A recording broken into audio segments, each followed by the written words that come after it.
Hola, sean todos bienvenidos una vez más a su podcast Somos Multitasking Podcast, donde hablamos de negocios, de emprendimientos y de balance vida-trabajo. El día de hoy no tenemos la presencia de Tami Helen, la host oficial de este podcast junto conmigo, pero tenemos a Ángel Luna, el cual nos está acompañando el día de hoy. Helen está pasando por un proceso médico y esperamos que se recupere pronto. Así es. El día de hoy estoy emocionado porque tengo aquí a un compañero que tengo muchos años sin verlo.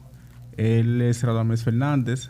Nos conocimos desde una antigua experiencia laboral, Power One. Él se ha desarrollado mucho en el área de TI.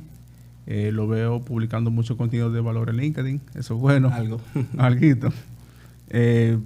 Es un experto, ¿no? en los temas de tecnología de información. Y últimamente he visto que se ha desarrollado un poquito en la parte de inteligencia artificial. Vi que ha hecho algunos posts en LinkedIn, ha sido expositor, ¿no? en una conferencia de Summit RD, ¿no? Sí, un Cybersecurity Summit que se hace anualmente. Exacto, y veo que en sus redes sociales, ¿no? De LinkedIn principalmente, es ejecutivo de desarrollo de negocios, ¿no? de Software One República Dominicana. Así es. Es también Key Account Manager en Celtic Latinoamérica y también es coordinador académico e instructor en esa misma academia. Es correcto. Cuéntanos un poquito de ti, qué tú has hecho luego. Yo creo que te faltó decir ahí que es un experto en time management. En time management sí, también. Wow. Okay. Tantas actividades. Bueno, sí. Bueno, quizá es un tema de no de planificación, sino que las cosas se han ido dando. Y esas ocupaciones, digamos que no se van dando paralelamente necesariamente, sino que da el tiempo. Tú sabes que el concepto del podcast, eso que tú ves ahí, somos multitasking. Ah, sí. Bueno, sí. Definitivamente tiene que ver mucho con sí, nosotros eso. No enfocamos multitasking como tú hacer muchas actividades al mismo tiempo, sino que en tu día a día tú tienes un montón de cosas que hacer, que va al gimnasio, que tiene un emprendimiento, que tiene una idea de negocio, todo eso. Tú mencionabas algo y el tema de publicar en LinkedIn. A veces es complejo escribir y ahora quizá, y es un tema que quizá vamos a introducir, que sí. El tema de la inteligencia artificial generativa, se hace mucho más fácil ahora para los profesionales, de alguna manera, poder, digamos, desarrollar un tema y poder hacer publicaciones que sean efectivas, que comuniquen un mensaje un poco más depurado, un poco más profesional y que la gente, bueno, pues lo haga con menos tiempo, que quizás es una de las mejoras que ha logrado el tema de la inteligencia artificial generativa. En mi caso, a mí me gusta escribir. O sea, me gusta abordar los temas y llevar una línea de pensamiento y escribirlo. De hecho, eso que tú mencionabas al principio, de esas publicaciones relacionadas a inteligencia artificial, yo me doy la tarea de ponerle al final una especie de hashtag de human gradient. O sea, como esto lo escribió un humano porque ya se ve demasiado que hay muchas publicaciones que son interesantes, no dejan de serlo, que no necesariamente son creadas necesariamente por completo por una persona. ¿Puede darse, Radamés, en el futuro la necesidad de crear una especie de, digamos, de ente regulatorio en que tenga que legislar ese tipo de cosas? O sea, como un lector de texto que te diga, mira, esto es inteligencia artificial o esto no es inteligencia artificial. Es bueno que tú lo menciones. Hay dos elementos de abordaje en ese tema. Uno que es un ente regulador que tú mencionabas en función al uso de la inteligencia artificial generativa. Y voy a hacer siempre hincapié en el tema del apellido porque hay múltiples tipos de inteligencia artificial y hay mucha aplicación de esta. En el caso de la inteligencia artificial generativa, hay dos entes que tú preguntas si deben existir, que deben ser regulatorios. Uno que sea normativo, o sea, que permita normas de uso tanto en las empresas como en los gobiernos, y otro que tiene que ver en el aspecto técnico. Ese es más difícil todavía. Ustedes saben el tema de la prueba de Turing, de cómo con las pruebas de Turing se define realmente si quien está respondiendo es un humano o es un robot. La inteligencia artificial generativa ya sobrepasa esa prueba hace mucho tiempo. Puede burlar ese control ya. Puede. De hecho, hay un post que vi hace poco de cómo le preguntaban a Copilot, en el caso de Copilot. Copilot es el de Windows. Copilot es el de Microsoft, Okay. es la inteligencia artificial generativa o que interactúa con las personas de Microsoft.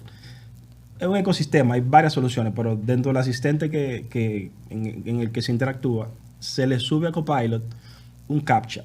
Ustedes saben lo que es un CAPTCHA. Un CAPTCHA es una verificación de segundo factor que te pone una imagen o te pone un texto para que tú como individuo lo escribas y así el sistema sabe si tú eres un humano o no eres un humano.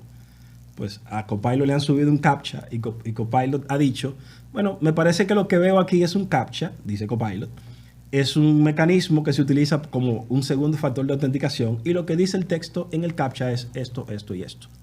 O sea, como todo un humano con lenguaje natural y no es solamente de que tú estás probando a un robot de si eso no es humano, sino que te da una respuesta natural como si fuera una persona y te dice lo que es realmente ese mecanismo de seguridad. O sea que al final la prueba de Turing ha sido sobrepasada por mucho, hace rato. Tú sabes que en ese mismo contexto de los controles, de hecho, Elon Musk, que es el CEO de Tesla, hace alrededor de un año pidió que detuvieran todos los avances que se estaban haciendo con la inteligencia artificial hasta que los principales actores no se pusieran de acuerdo y crearan ese marco regulatorio, porque de hecho hay muchas profesiones que se pueden ver sustituidas con la inteligencia artificial si no se crea un marco regulatorio que las empresas deban seguir. Totalmente. Y un marco ético también, ¿no?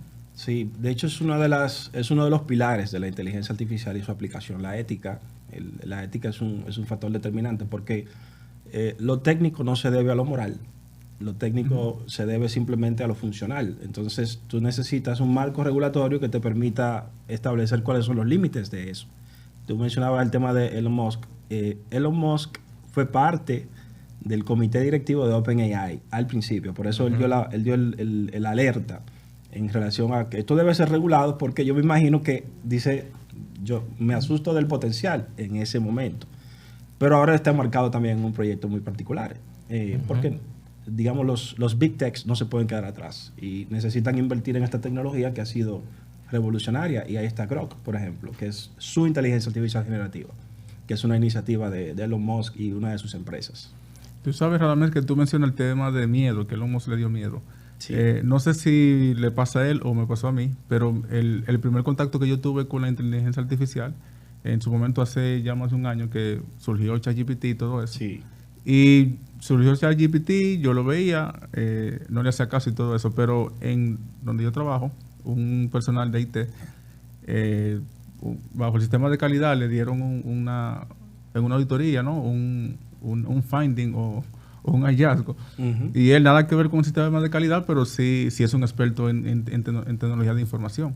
Bueno, para no complicarte el cuento, él puso el finding en ChatGPT y ChatGPT, él puso un buen prompt, ¿no? Escribió ahí un buen requerimiento y ChatGPT le dio causa raíz de ese problema, acciones correctivas, acciones preventivas, acciones de contención, todo. Sí. Y estaba perfectamente escrito y con una lógica increíble. En ese momento yo sentí miedo porque dije, wow, pero un ingeniero hay un menos grupo de ingenieros sí. De calidad, ingenieros de proceso que se ven en riesgo frente a ese tipo de cosas. Que de seguro duraron años para poder lograr sí. dar una respuesta a un hallazgo como ese.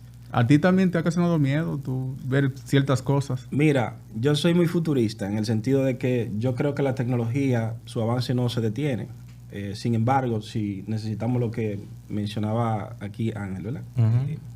Si tú no lo regulas, que son los humanos, ¿verdad? Quien trabaja con la tecnología como tal, pues no va a arropar.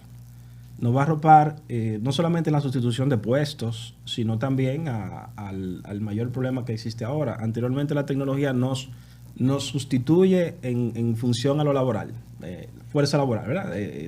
Máquinas haciendo el trabajo de personas, revolución industrial, la industria de vapor, luego las máquinas, la robótica y demás. Pero ahora la tecnología se ha metido con algo que nunca se había metido, que es con el razonamiento humano. Ahí es donde está digamos, el mayor miedo que tiene, no yo solamente, sino toda la comunidad en general. Es cómo tú le das ahora el potencial a la tecnología de razonar cosas como esa.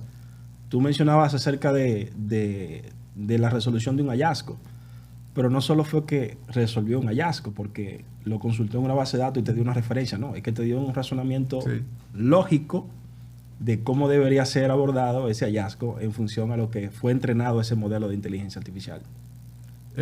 Tú mencionas mucho la palabra inteligencia artificial generativa. Sí. Pero ¿cuáles son los otros tipos de inteligencia artificial? Bueno, hay diferentes inteligencias artificiales. Hemos estado utilizando inteligencia artificial en muchas cosas que comúnmente tenemos en el hábitat natural nuestro. Tú usas tu teléfono celular y tú te comunicas con tu teléfono celular. Tu teléfono celular aprende de tu comportamiento y tiene algunas respuestas en relación a eso. La diferencia que tiene eso de lo que ahora tenemos es cómo han sido entrenadas esta inteligencia artificial. O sea, lo que se conocen como los LLM o Large Language Models o modelos de lenguaje amplio. ¿Cómo fueron entrenados? O sea, este tipo de modelos utiliza una serie de algoritmos, de tags, de referencias que entrenan a la inteligencia artificial a actuar de manera natural. Entonces, eso es lo que diferencia quizá de lo que comúnmente nosotros estamos habituados a interactuar. Tú utilizas tu mapa y eso también es un tipo de inteligencia artificial porque tú tienes resultados sobre la base de uso, de geolocalización. Si usas Waze, tienes colaboración social y eso se alimenta y eso genera un tipo de inteligencia artificial. Pero eso no genera un resultado a partir de información y una respuesta en lenguaje natural, que es lo que ofrece la inteligencia artificial generativa, no solamente en texto, sino también en audio y también en imagen, como hay otros elementos también que lo acompañan. ¿Sabes que en los inicios, me decía ese chico de IT, que ChatGPT se ponía más robusto en la medida en que tú le dabas más información? A medida que tú vas hablando con él, él va aprendiendo más del tema y va entendiendo más lo que le estás pidiendo. Exactamente. Es correcto. ¿Eso solo pasa con ChatGPT o también pasa con Google Bard, que ahora es Gemini, o con el otro que mencionabas de Windows? El Copilot. El Copilot. Sí. ¿Pasa igual con esos? Pasa con todos los modelos de lenguaje amplio. A ver, todo va a depender mucho de qué tan cerrado sea el modelo, porque hay modelos que ya se despachan con los datos que tienen. Por ejemplo, Copilot, que tiene un sistema en el que realmente el usuario final, por un tema de gobernanza de la organización, no entrena el modelo. El modelo viene entrenado ya. El modelo solamente se vale de los datos que se van generando y sobre esa base pues despacha un resultado en lenguaje natural. Pero tú no entrenas al modelo con prompting como tú lo haces con ChatGPT y OpenAI, que constantemente lo vives entrenando. Y yendo hacia atrás, tú mencionabas un elemento de uso de ChatGPT antes de que se me vaya la idea. Otro de los pilares que tiene el tema de uso de la inteligencia artificial generativa es el tema de la seguridad. Y tú mencionabas cómo se entrenan estos modelos. Bueno, hay unos modelos que son cerrados, que ya están entrenados, y era lo que te explicaba. Y hay modelos que son abiertos, como ese, por ejemplo. Eso genera un cierto temor también, porque tú expones información que es muy de la empresa hacia afuera, y que otras personas pueden tener acceso a esta información. Y tú me dirás, bueno, pero es muy, muy particular de la empresa, ¿no tienen ellos los controles para eso? Bueno, lo que pasa es que así como tú te estás aprovechando del entrenamiento de ese modelo público, otras empresas también se aprovechan de ese tipo de entrenamiento. Sí, por eso muchas empresas no permiten ChatGPT. No lo permiten. No está en el marco de gobernanza de un departamento de tecnología o una empresa o organización como tal. Sí, porque si tú tienes ChatGPT abierto, por ejemplo, el caso de la electrónica Polvan en sus tiempos, sí. Que tú tengas esa reabierta y otra competidor diga, dame los esquemáticos de este modelo. ChatGPT puede alarlo. Por ejemplo. De hecho, hay muchas compañías y centros educativos como universidades que lo tienen bloqueado. Cuando tú te conectas al Wi-Fi de esa compañía e intentas entrar a ChatGPT o cualquiera otra de esas herramientas, no te permite, no te da acceso. Esa es una forma de bloqueo que utilizan algunas empresas, el acceso directo a los portales. Es así. Interesante. Radamés, ¿qué consejo tú le podrías dar al ciudadano común para que pueda utilizar de una manera eficiente y con muchas ventajas la inteligencia artificial? Bueno, varias cosas. Una, que se eduque. Hay mucha educación gratuita en línea. Hay empresas, por ejemplo, como Google, que tú mencionabas, a Gemini ahora, lo que era BART antes, Sí. Gemini ahora, que tiene entrenamientos que son gratuitos, son de acceso gratuitos. De hecho, cuando yo tuve la oportunidad de tomar los entrenamientos de Google y cuando yo los tomé, yo decía, wow, pero esto es acceso a información muy científica, digamos, muy aplatanada en cuanto a... Y no es porque yo venga del área técnica.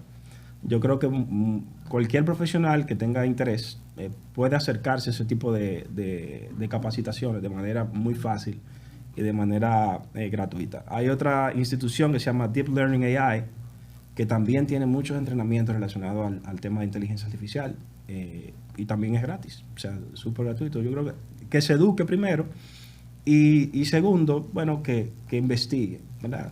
A nivel del uso, que se aleje de las redes sociales y que investigue un poco más en relación a cómo sacar el provecho a estas tecnologías para el uso cotidiano o para el uso de su trabajo también.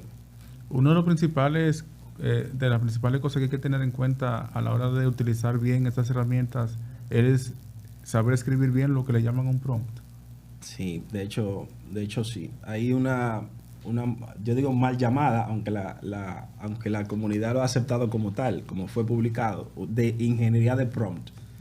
Porque yo digo mal llamada porque de hecho le comentaba con un profesional a modo de chanza y decía, pero ¿cuánto cálculo dio la persona que está haciendo prompting? Sí. Para decir que es un ingeniero de prompt. Lengua española. Pero es una carrera que se estudia ya. No es carrera como tal, pero sí es una capacitación que te permite generar conversaciones que te lleven a resultados más eficientes dentro del cuadro de diálogo, que es el prompt, que es el cuadro de diálogo con el que tú interactúas con un agente de la inteligencia artificial generativa. Entonces, ¿por qué hacer un buen prompting? ¿O por qué tú tienes que o capacitarte o entender cuál es la dinámica? Bueno, porque hay mucho consumo de esa inteligencia artificial generativa que es de pago. Por ejemplo, ChatGPT tiene versiones que son profesionales, o sea, pro, y esa versión tú tienes que pagarla y tú la pagas con tokens. Y los tokens están relacionados a la cantidad de consultas. Entonces, si tú tienes una mejor consulta, consumes menos tokens. Okay. Entonces, si tu estrategia es una estrategia dirigida en el plano corporativo, tú tienes que hacer un uso eficiente de qué tú le estás preguntando para tener un resultado más eficiente en el menor tiempo posible y con la menor consulta posible. Y una pregunta, Radamés, ¿qué tan confiable es la información que nos puede dar un ChatGPT, un Gemini, un Copilot, alguna de esas herramientas? Que no te lo digo yo, te lo dicen ellos. No es confiable 100% en el sentido del resultado. Siempre debe ser confirmado. Ahora hay menos, pero anteriormente voy a sacar un término aquí, que es el tema de alucinaciones.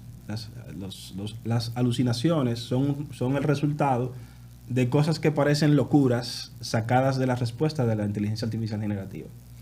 ¿Por qué? Por un tema del fallo del entrenamiento del modelo, por un tema de que solapa informaciones. Finalmente son máquinas o computación correlacionando datos, utilizando tags para dar un resultado. Entonces, por ejemplo, y leí un post una vez de Chema Alonso, que es una persona experta en ciberseguridad española, trabaja para Telefónica, y él decía, le hizo una consulta a ChatGPT sobre su persona, sobre cómo hablan los medios en relación a él, y hablaba de que él era un delincuente y que había sido tomado preso en España por un caso judicial relacionado con el área de tecnología. Ese no era él, era una alucinación del modelo. Entonces, ¿qué tan confiable puede ser? Los mismos desarrolladores te lo dicen, no tomes a 100% lo que dice, pásalo por un tamiz secundario, pero lo que te puedo decir es que según van avanzando la tecnología, el resultado es más eficiente. Y en el caso de Gemini, yo he escuchado que Gemini lo que busca son ya cosas posteadas en Google y te genera una idea. No. ¿Cuál es la fuente que utiliza? No. Esa es una de las fuentes de datos para entrenamiento del modelo y es una de las más amplias porque cuando tú tienes una empresa como Google que indexa tanta información, tú tienes petabytes de información para analizar muy, muy amplios, pero ellos tienen y de hecho lo ponen a disposición para que tú desarrolles tu modelo, un lenguaje amplio con otros datos que ellos han recopilado. datos que no necesariamente son públicos, por ejemplo, datos de uso de su propia tecnología, que no necesariamente son datos que están publicados en sitios web, que quizás a lo que tú haces referencia, Sí. ¿no? Hay muchos datos más allá de eso, que ellos utilizan para entrenar al modelo y tienen un resultante. Porque si no fuera simplemente transformar Sí, Google. una búsqueda de Google en lenguaje natural. Ellos hacen mucho más que eso. Interesante. Radamés, ¿qué profesiones tú entiendes que no que van a desaparecer, sino que ya están teniendo riesgos actualmente? Bueno, yo creo que todavía estamos en una etapa de muleta con la inteligencia artificial generativa. Es decir, que las profesiones no necesariamente están próximas a desaparecer porque no hay un modelo de reemplazo planteado. Y por eso yo creo que Microsoft le puso el nombre de Copilot, como copiloto, como todavía el humano es un piloto. Hay un copiloto que te ayuda a resolver cosas y a estar contigo. Yo creo que todavía estos agentes y todas estas herramientas que nos han puesto a la disposición todavía se comportan como copilotos. Y lo que ha venido es a ayudar a muchas carreras, ¿verdad? Hay muchos factores. Por ejemplo, en el caso de los estudiantes, hay unos retos ahí que abordar porque los estudiantes también están utilizando inteligencia artificial generativa para hacer muchas cosas que deberían hacer ellos. Así es. Eso por un lado. Pero hay carreras, por ejemplo, como las ventas, hay carreras como marketing, hay carreras como operaciones o finanzas en las empresas que están haciendo uso ya de muchos de los outputs que te generan este tipo de tecnología para facilitar el trabajo. Porque lo que promete es reducir el tiempo que tú tienes en tu labor. Es decir, si yo puedo ahorrar el 30-35% del tiempo de lo que yo hago, yo puedo hacer dos cosas. Soy más eficiente, con lo que puedo hacer más, mi ancho de banda me da para hacer más, o puedo disfrutar más, ¿verdad?, de tiempo para yo poder tener calidad de vida. Yo creo que todavía estamos en esa etapa. Lo que decía Elon Musk, que tú mencionabas Ángel, el tema de que debemos fiscalizarlo, ¿verdad? Debemos monitorearlo, porque la otra etapa, que es la que a todos les tenemos, al reemplazo, esa etapa no está muy lejos. Tú tienes, por ejemplo, agentes ya entrenados y depurados para que se comporten como un nutricionista o un entrenador físico, no en vivo, ¿verdad? No un entrenador físico que te dé, pero si empezamos a combinar inteligencia artificial con otras tecnologías, entonces tú vas a tener muchas sustituciones de profesiones. Los periodistas o comunicadores también tienen sus retos.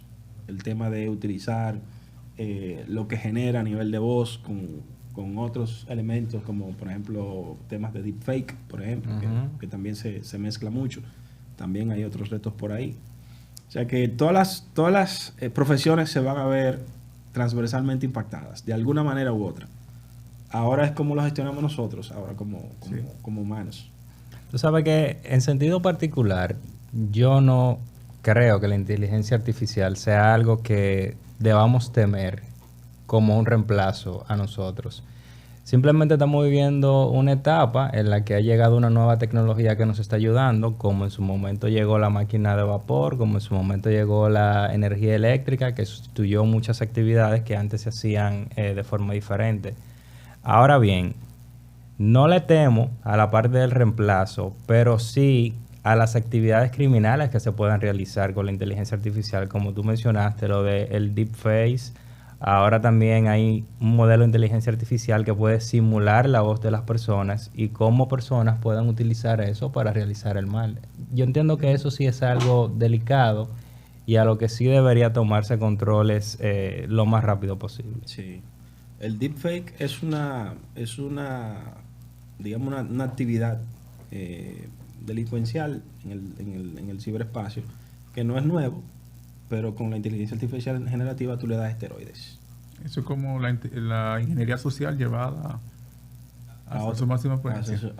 Imagínate tú sustituir completamente a un individuo como si fuese él que estuviera hablando o accionando en algo, pero además tener acceso a sus patrones de voz. es delicado. Y lo vimos muy recientemente. Algo parecido. Quizá la entonación no fue no fue igual, pero vimos en la campaña electoral pasada Así es. cómo trataron de falsear, por ejemplo, la voz del presidente de la República, que estaba plenamente en campaña, con un audio que pareciera que él estuviera hablando, y lo hicieron con inteligencia artificial generativa. Se ve, pero obviamente el acento y la puntuación y demás, pues hizo que la gente se diera cuenta que no era él realmente, pero imagínate que tú pudieras depurar eso, que se puede. Y tener un resultado que sea muy, muy parecido. Entonces, los mecanismos de seguridad y demás tienen una tarea muy ardua para poder De hecho, definir eso. ya sucedió un caso en Japón. Hubo una empresa en Japón que a un empleado le enviaron una reunión por Teams. Él se conectó a su reunión. Él estaba viendo otras personas que eran sus compañeros de trabajo que él conoce en persona, pero que fueron creados con inteligencia artificial. Y la persona terminó realizando una transferencia bancaria. Fíjate. Por ejemplo. Eso es phishing a la octava potencia. Con esteroides. Y al alcance de la mayoría. Sí. Porque quizá anteriormente se necesitaba algún tecnicismo que requería una capacitación especial, pero ahora tú puedes entrar a una herramienta y crear ese tipo de cosas. Totalmente. Y hay muchas otras herramientas que se derivan de esa. Por ejemplo, de los fines que tiene, por ejemplo, ChatGPT y OpenAI es tener un marketplace en el que tú desarrolles tu modelo, es decir, tú desarrollas qué yo quiero, dónde quiero implementar su inteligencia artificial, y yo saque una aplicación que se alimente del entrenamiento que tiene el modelo que tiene ChatGPT. Y bueno, ahí tú tienes todo un arsenal de aplicativos que pudieras tú lograr, y no necesitas ni siquiera entrenar un modelo o tener una base muy amplia, porque ya está lista. Es un tema de desarrollo mínimo. Y el reto, Ángel, que tienen las instituciones policiales y del crimen frente a ese avance tan rápido del crimen bajo la inteligencia artificial. Mira, yo creo que inicialmente es la capacitación. Yo trabajo en una entidad financiera. Okay. Y ahí fue que yo me di cuenta de ese caso de la empresa japonesa, porque lo compartieron. Enviaron el video, enviaron una comunicación y dijeron, señores, esto es real, está sucediendo, tenemos que tener atención adicional a cualquier información que nos soliciten porque está sucediendo. Sí, fíjate. Y bueno, esa es una forma de abordarlo, pero hay muchas formas de cómo sacar ventaja o obtener información privilegiada, por ejemplo, con modelos de inteligencia artificial generativa que son públicos. Tú sabes, Radamés, que ahorita mencionamos las carreras que corren un poco de peligro, pero también yo entiendo que hay carreras que se han robustecido un poco más. Sí. Producto de esto, por el ejemplo, el tema de la edición, la producción cinematográfica, musical. Ya los editores van bien, o sea, tienen mucha ayuda con esto de la inteligencia artificial, porque hay muchas aplicaciones que les ayuda a ahorrar tiempo, ahorrar esfuerzo, y entiendo que hay muchísimas otras carreras que han visto eso con más ventaja que desventaja. Sí. La música es una carrera muy afectada ahora, porque esa que dices es la más loable, de que le ayude, pero hay otros elementos que llegan a la creación. Uh-huh. O sea, hay modelos que tú, solamente diciéndole el tema y el ritmo, te pueden crear una canción. Le pasó a Drake. Ah, bueno. Falsificaron una canción de Drake. Con el exacto. estilo de Drake. Exacto. Correcto. Finalmente la gente escucha una canción que puede ser un hit y no necesariamente es el artista que canta en ese estilo como tal, sino que fue generado por inteligencia artificial. Interesante. De hecho, ya hay muchas plataformas en las que tú compartes contenido que te sale la opción de tú colocar si ese contenido fue creado con inteligencia artificial. Uh-huh. Sucede en Instagram. Sí, Si tú vas a hacer un post actualmente, te sale una etiqueta de ¿esto fue creado con inteligencia artificial o no? Para que tú selecciones. De hecho, en YouTube también, cuando yo subo los videos, hay una opción que te dice, esto te da algunas opciones, si fue hecho en un lugar en el que tú no estás o algo así. Eso es para él saber si fue usando inteligencia artificial. Entiendo que alguna penalización debe tener, ¿no? El creador de contenido que, que se basa en la inteligencia artificial y no en la creatividad. Me parece que hay contenido que no se monetiza Eso debe cuando ser. tú lo haces con inteligencia artificial. Eso debe ser. Siempre hay que ver los términos, ¿verdad? Y términos y condiciones que tienen estas plataformas para entender bien qué sí, qué no. Y ahí es donde viene el punto número uno que ustedes planteaban al principio, el tema de cómo fiscalizamos, cómo creamos regulaciones. Y yo creo que, digamos, como país y también como región, Latinoamérica como tal, y me atrevería a decir que como en el mundo ahora mismo, estamos muy enfocados en muchas cosas y no estamos mirando necesariamente el tema de la inteligencia artificial generativa como un elemento para regular de manera general. Es decir, aquí, por ejemplo, no he visto de manera directa una iniciativa que permita un marco regulatorio todavía. Seguro lo habrá, seguro vendrá próximamente, quizá en esta próxima legislatura y demás, porque es un tema que está allá en el tapete y a todos nos ha afectado, a las universidades les afecta, a los profesionales les afecta, a las empresas les afecta. Hay un término que se llama Shadow AI, que es como inteligencia artificial en las sombras, que tiene que ver con el uso de inteligencia artificial no autorizada en las instituciones, que puede ser pública, puede ser privada. Y tú no tienes control de lo que están usando tus usuarios. Ángel mencionaba el tema de que hay sitios que, bueno, le ponen medidas para que la gente no acceda, pero hay herramientas o aplicaciones que pasan como herramientas permitidas y que tú pudieras utilizar dentro de un ambiente laboral. Y esas cosas, pues, se deben regular. ¿Tú has tenido experiencia, Radamés, trabajando con pequeños negocios en esto de saber usar inteligencia artificial o sacarle provecho? Con pequeños no. Con grandes sí. Sí, con más. Porque las estrategias de adopción de inteligencia artificial generativa siempre van enmarcadas con elementos de la competitividad. Casi siempre los negocios pequeños van con el día a día. Se mueve un poco más lento en la adopción tecnológica. Y eso es natural. No necesariamente son los mayores consumidores de soluciones de tecnología. Lo vemos con ciberseguridad, por ejemplo, que es lo necesario. Más allá de ahí no se debe invertir. Pero las grandes empresas siempre quieren estar, digamos, delante, ¿verdad? En ese tipo de decisiones y buscan socios expertos que les permitan llevar una adopción más eficiente y articulan casos de uso para poder realmente ver cómo eso ayuda a las operaciones de la empresa.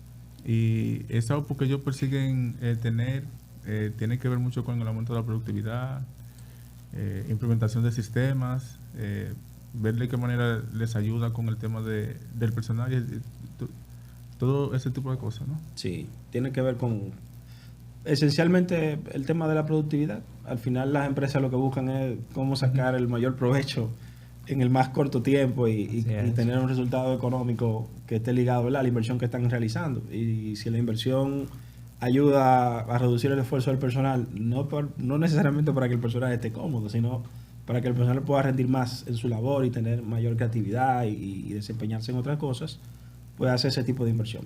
Eso es lo que se logra con ese tipo de adopciones. Pero hay muchas formas de cómo implementarla. En el caso de las empresas, tú tienes mecanismos que te permiten optimizar cómo se reúne tu gente, por ejemplo, y cómo tú sacas una minuta, o cómo yo configuro un perfil laboral para un empleado. Hay gente de recursos humanos, de yo decir, mira, yo estoy buscando un perfil que se acople con el departamento de tecnología y que tiene que ser un desarrollador de nivel junior. Yo puedo elevar un prompt a nivel de recursos humanos para que me tire cuáles son los mejores hits, ¿verdad?, que debe tener ese personal para yo poder publicar, por ejemplo, esa oferta laboral. Y hay muchas cosas en las que se puede hacer. Ahora hay un elemento interesante y es cómo yo mezclo ese tipo de tecnologías con la parte de la seguridad, la parte de la ciberseguridad, que era lo que tú veías quizá últimamente en el último post que habías leído. ¿Cómo yo meto esta facilidad de inteligencia artificial en el aspecto de la seguridad del negocio? Y ahí es donde entran elementos como Microsoft Security Copilot, que era de lo que hablaba en ese momento, de cómo yo concerto todo mi ecosistema de seguridad en una sola herramienta que yo puedo consultar. Es decir, yo tengo un antivirus, tengo un Web Application Firewall, tengo protectores para la base de datos, tengo una serie de elementos que me permiten proteger mis activos tecnológicos, pero tengo muchas pantallas en las que tengo que gestionarlo. Tengo una curva de aprendizaje que tengo que agotar, un personal y demás, pero si yo tengo un copiloto que pueda concertarme todo esto, yo puedo hacerle consultas simples en lenguaje natural y que me traiga lo que dice que está ocurriendo realmente con infraestructura. Y esa es otra ventaja también que puede tener la inteligencia artificial. Interesante. ¿Qué futuro tú le ves a la inteligencia artificial? O sea, ¿tú ves un futuro distópico, tipo iRobot o ese tipo de cosas? Eso tal vez la no sé película si... de Terminator es... tal vez dentro de 1500 años, pero en el futuro inmediato, ¿no? Dentro de 5, 10, 15 años. Cuando tú hablas de futuro inmediato, me acuerdo de una gráfica que yo vi de cuánto tiempo duró ChatGPT en tener 1 millón de usuarios y cuánto tiempo duró Instagram. Instagram duró, creo que fue unos 30 días, si mal no recuerdo, pero ChatGPT fue como una semana. O sea, el tiempo en tecnología es muy relativo al tema de la adopción y estamos tan expuestos a la tecnología de manera tan habitual que pasa muy rápido. Y el tema de que tú dices, no, 1000 años. Mira, yo te digo algo, realmente, para cómo van estos avances, si le metemos, y voy a hablar, por ejemplo, de lo que quiere hacer Apple ahora. Apple quiere introducir en los aparatos nuevos. Ustedes me escucharon mencionar el tema de los LLM, Large Language Model, pero están los Small Language Models, o sea, que son lenguajes de modelos pequeños que tú puedes poner en un dispositivo y tú entrenas al modelo en el dispositivo con un procesamiento que no necesariamente tiene que ser tan magno como los LLM para entrenarlo. Entonces, tú entrenas el modelo con los comandos de voz que comúnmente tú haces en el dispositivo y tiene un enlace pequeño con el cloud de Apple, en el caso de Apple, y eso se va a replicar con todos. Pero todo eso lo vas a tener tú en tu dispositivo móvil muy próximamente. Y así en los elementos de la casa y así en todo lo que... O sea, que lo que ya tú veías de tecnología, ahora mi estufa o mi nevera o mi aire se conecta a la red y yo puedo darle comandos. Bueno, pero ya todos tus enseres van a saber cómo manejar de manera más eficiente tu casa. De manera inteligente. Y vas a poder interactuar con ellos en lenguaje natural. No un comando de voz if and. O sea, de que si esto pasa, ejecutó. Mira, yo creo que no. Yo creo que lo que te conviene es que a las 12 prende el aire.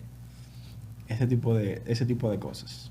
O sea que la velocidad es que, como yo la veo, bueno, si nos vemos en función a realidades, a la velocidad que vamos, si le metemos inteligencia artificial generativa a cualquiera de esos robots que andan por ahí, podemos tener un futuro parecido a lo que vemos en la televisión. Tú sabes que yo me sorprendí en estos días que yo estaba en mi casa con el televisor encendido y surgió Alexa y me dice, el juego de la NBA está por empezar. Y yo, ok. Yo no te pregunté, pero me dio la información. Bueno. Posiblemente él ya tiene tu patrón, ¿no? Sí, te gusta NBA, te gusta exacto. Por ejemplo. Sí, eso es un ejemplo muy, digamos, muy demostrativo de realmente de cómo está viendo o cómo están viendo esas big techs los modelos de aplicación de este tipo de tecnología. Puede ser tan interesante como eso, como puede ser sus aplicaciones a otros esquemas de uso y quizás si entramos a ese mundo, sí, aplícalo a la guerra y tú tendrás un resultado que es preocupante. Esperemos que este tipo de avances sean en beneficio de nosotros, ¿no? Así esperamos. Radamés, cuéntanos un poquito qué viene nuevo en ti, en qué podemos ayudarte, tus empresas, tus proyectos. Cuéntanos un poco de eso. Bueno, ahora mismo estamos enfocados en esto, en ver cómo desarrollamos nuevos negocios ligados al área de tecnología, ¿no? Y principalmente llevando a las empresas a modelos de adopción que les permita tener casos de éxito relacionados a elementos de adopción de inteligencia artificial generativa y otras tecnologías que están basadas en nube, tecnologías que entendemos que pasa todo el tema del lado del lado de inversión de capital, el lado de inversión operativa y ver cómo las empresas optimizan su desempeño en relación a eso. Okay. En caso de que alguna empresa quiera conseguir tus servicios o de la empresa en la que trabajas, ¿cómo lo hace? Sí, bueno, pueden buscarme en LinkedIn, como Okay. Radamés Fernández. Ahí me pueden escribir y nos podemos poner en contacto, con mucho gusto. Bien. ¿Algo más, Ángel? No, agradecerle a Radamés de verdad por este masterclass de Masterclass. inteligencia artificial. Yo sé que la audiencia le va a sacar mucho provecho. Sí, muchísimas gracias, Radamés. Yo te vi en LinkedIn, o LinkedIn, como mucha gente le llama. Te hice el request, tú aceptaste rápidamente, así que agradezco mucho eso Gracias a ti. y sé que mucha gente se va a beneficiar mucho de esta conversación de hoy. Qué bueno, gracias a ti por la invitación. Muchas gracias y seguimos. Pásenla bien. Nos Bye. vemos.